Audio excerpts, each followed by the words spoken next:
मध्य प्रदेश की राजधानी भोपाल से लगभग 180 किलोमीटर दूर गहरी जंगलों और घुमावदार पहाड़ियों के बीच बसा एक छोटा सा गांव है, मलाजपुर। यह गांव साधारण दिखता है, लेकिन इसके नाम के पीछे छिपी है एक कहानी जो रहस्यों और भय से भरी हुई है। मलाजपुर का नाम सुनते ही लोगों के रोंगटे खड़े हो जाते हैं, क्योंकि यहाँ हर साल लगता है एक अनोखा और विचित्र मेला, मलाजपुर भूत मेला। आगे बढ़ने से पहले नमस्कार दोस्तों। स्वागत है आपका भूगोल टीवी में, जहां हम आपको लेकर चलेंगे दुनिया के अनजाने और रहस्यमयी स्थलों की रोमांचक यात्रा पर। भोपाल से मलाजपुर की यात्रा एक अद्भुत अनुभव है। शहर की भीड़-भाड़ से निकलकर जैसे ही आप जंगलों के करीब पहुंचते हैं, एक अजीब सी शांति और रहस्य आपको घेरने लगती है। रास्ते के दोनों ओर घने पेड़, जिनकी शाखाएं कभी-कभी एक दूसरे से मिलती प्रतीत होती हैं, आपको एक सुरंग के अंदर होने का एहसास दिलाती है। जैसे-जैसे आप मलाजपुर की ओर बढ़ते हैं, हवा में एक ठंडक और कुछ अनकहा सा डर आपको महसूस होने लगता है। मलाजपुर का यह इलाका दिन के उजाले में भी किसी डरावनी कहानी का हिस्सा लगता है, और जब रात होती है तो यहाँ का हर कोना जैसे किसी रहस्यमयी ताकत का गवाह बन जाता है। मलाजपुर का मेला आम मेलों से बिल्कुल अलग है। यहाँ खेल तमाशे या खान-पान की जगह हर साल जनवरी-फरवरी के महीने में लोग अपनी एक अदृश्य पीड़ा से छुटकारा पाने के लिए आते हैं, भूत प्रेतों से मुक्ति पाने के लिए। कहते हैं कि सदियों पहले यहाँ एक सिद्ध संत गुरु देवोजी महाराज ने तपस्या की थी। वे एक शक्तिशाली संत माने जाते थे, जिनके पास भूत प्रेतों को काबू करने की अलौकिक शक्ति थी। उनकी मृत्यु के बाद लोग उन्हें पूजने लगे, और यही स्थान उन लोगों के लिए आश्रय बन गया जिन पर बुरी आत्माओं का साया था। मेले के दौरान दूर दूर से लोग यहाँ आते हैं। कुछ अपने साथ भूत प्रेत से प्रभावित लोगों को लाते हैं, तो कुछ खुद ही बुरी शक्तियों के शिकंजे में फंसे होते हैं। जैसे ही मेले का दिन नजदीक आता है, मलाजपुर का वातावरण एक अजीब सन्नाटे में डूबने लगता है। हवा में जैसे किसी अनदेखी ताकत की मौजूदगी महसूस होती है। मेला शुरू होता है तो गांव का वातावरण और भी डरावना हो जाता है। वहां के बड़े मैदान में, जहां कभी गुरुदेवो जी महाराज की कुटी थी, एक बड़ी भीड़ जमा होती है। बीच में एक चबूतरा है, जहां भूत उतारने की प्रक्रिया शुरू होती है। काले कपड़े पहने एक बाबा, जिनकी आंखों में एक अनोखी चमक होती है, मंत्रोच्चार करते हुए आगे बढ़ते हैं। उनके आसपास कई लोग होते हैं जो या तो जोर जोर से चिल्ला रहे होते हैं या अजीब अजीब हरकतें कर रहे होते हैं। कुछ लोग जमीन पर लौटने लगते हैं, कुछ हवा में हाथ लहराते हुए अनजानी जबानों में बातें करने लगते हैं। बाबा के हर मंत्र के साथ जैसे कोई अदृश्य शक्ति उन पर से गुजरती है। लोग मानते हैं कि यह वो समय होता है जब उनके अंदर के भूत प्रेत निकलने लगते हैं। यहाँ का माहौल किसी डरावनी फिल्म के दृश्य जैसा होता है।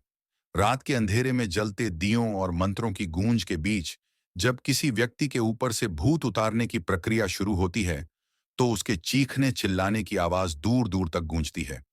लोग आंखों में डर और आस्था के मिश्रण के साथ उस दृश्य को देखते रहते हैं, मानो यह कोई अद्भुत चमत्कार हो रहा हो।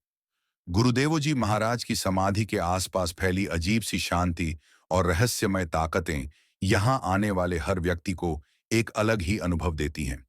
कुछ लोग इसे आस्था कहते हैं, तो कुछ इसे अंधविश्वास। लेकिन जो भी हो, मलाजपुर का यह मेला आज भी उतना ही विचित्र और डरावना है जितना कि सदियों पहले था। मलाजपुर भूत मेला एक परंपरा है जो समय के साथ और भी गहरी हो गई है। भले ही आधुनिक विज्ञान और तर्कवाद इसे मात्र एक मानसिक स्थिति का नाम दे, लेकिन यहाँ आने वाले लोग इसे कुछ और ही मानते हैं। कहते हैं कि जो लोग इस मेले में आकर ठीक हो जाते हैं, वे कभी पीछे मुड़कर नहीं देखते। मलाजपुर की धरती पर कुछ ऐसा है जो हर साल हजारों लोगों को अपनी ओर खींच लाता है। शायद वह डर जो हमारी दुनिया से परे का है, या फिर वह आस्था जो अदृश्य पर भी विश्वास दिला दे। इस मेले की सच्चाई क्या है, ये तो कोई नहीं जानता, लेकिन मलाजपुर का यह मेला सदियों से रहस्य और भय का प्रतीक बना हुआ है, और शायद यही इसका सबसे बड़ा आकर्षण है। यह सच है कि मलाजपुर भूत मेले की रहस्यमयी कहानी यहीं समाप्त नहीं होती। यहाँ एक और अनोखी और डरावनी परंपरा जुड़ी हुई है। वो भूत प्रेत जिन्हें उतारा जाता है, उन्हें ऐसे ही नहीं छोड़ा जाता, बल्कि एक विशेष स्थान पर बांध दिया जाता है। गांव के पास स्थित एक प्राचीन बरगद का पेड़ है, जो भूत प्रेतों के लिए जैसे एक कैद खाना है। कहते हैं कि जिन आत्माओं को मलाजपुर में उतारा जाता है, उन्हें इस पेड़ में कैद कर दिया जाता है ताकि वे दोबारा किसी को परेशान न कर सकें। जैसे ही भूत उतारने की प्रक्रिया पूरी होती है, बाबा या ओझा उन बुरी आत्माओं को इस पेड़ की शाखाओं से बांध देते हैं। यह पेड़ अपने आप में एक भयानक दृश्य प्रस्तुत करता है। उसकी मोटी गहरी जड़ों और घुमावदार शाखाओं पर लाल और काले धागे, नींबू मिर्च के गुच्छे और कई अजीब वस्त्र बंधे होते हैं, जो लोगों के डर और आस्था का प्रतीक हैं। पेड़ के पास से गुजरने वाले लोग मानते हैं कि उसकी हर शाखा में एक आत्मा कैद है, जो अपनी मुक्ति की राह देख रही है। गांव के लोग उस पेड़ के करीब जाने से भी डरते हैं, क्योंकि कहा जाता है कि अगर आप उसकी छाया में ज्यादा देर खड़े रहें, तो वो आत्माएं आपको भी घेर सकती हैं। रात के अंधेरे में यह बरगद का पेड़ और भी डरावना हो जाता है। शाखाओं के बीच से आती हल्की हल्की आवाजें, हवा में हिलते लाल धागे और पेड़ के आसपास का सन्नाटा किसी अनजानी शक्ति की मौजूदगी का एहसास दिलाते हैं। गांव के बच्चे इसे भूतों का पेड़ कहते हैं और इसके पास खेलना तो दूर, दिन में भी वहां जाने की हिम्मत नहीं करते। मलाजपुर का यह पेड़ सिर्फ एक पेड़ नहीं, बल्कि डर और रहस्य का जीवंत प्रतीक बन चुका है। मेले में जो भी आत्माएं उतारी जाती हैं, उनकी आखिरी मंजिल यही पेड़ होता है। ऐसा कहा जाता है कि अगर इस पेड़ को न होता, तो मलाजपुर में उतारे गए भूत दोबारा से लोगों को सताने लगते।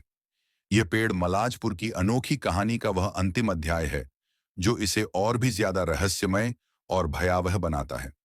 लोग यहाँ न केवल आस्था, बल्कि डर के साथ आते हैं। यह स्थान ऐसा है जहां आस्था और अंधविश्वास का मिलन होता है, और यही मलाजपुर के मेले को एक अनोखी पहचान देता है।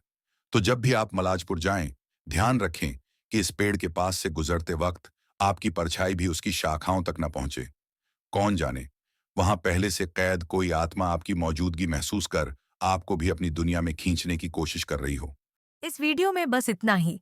मिलते हैं अगले वीडियो में एक और रोमांचक विषय के साथ। तब तक अपना और अपने परिवार का ख्याल रखें।